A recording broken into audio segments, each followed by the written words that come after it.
they were starting to get recruits to go into the Army. And the board members in my particular section in Toledo did everything they could to get me in, but then I got the paperwork from Ohio State University. I belonged to the ROTC, that's the Reserve Technical Reserve Officers. They wanted to take me in the Army, and I decided, I says, I want to choose Navy. So they took my word and they put me in, and they inducted me in the Navy. So I went in as a Navy and was there for my recruit training at Great Lakes, Chicago. And I got my commission there.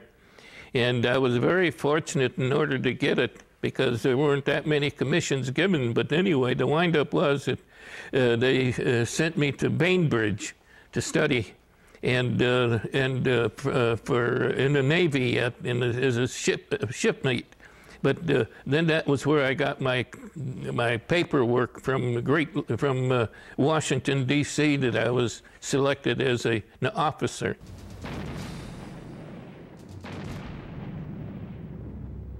We were taken out in Saipan and all the way through Pacific. And that was when we went to one engagement we had was the Iwo Jima engagement. So there we went and we were ready to go into Japan. And we were in there and we saw the white airplane. It was a plane sent from Washington, D.C. with all of our officials because Japan was surrendering.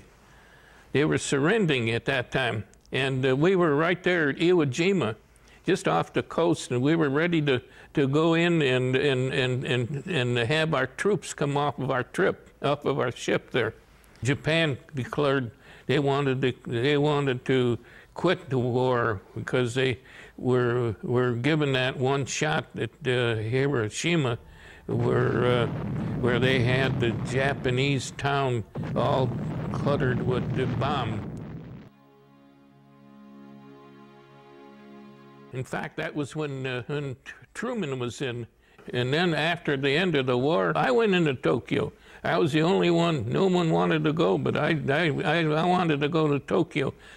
There were things that I saw, and I was right there where the gates were, where the Imperial Palace was. And I looked around and walked around and did a little sightseeing while I was there. And then I decided I wanted to go back to the ship. So I got back on the train and went back to the ship again.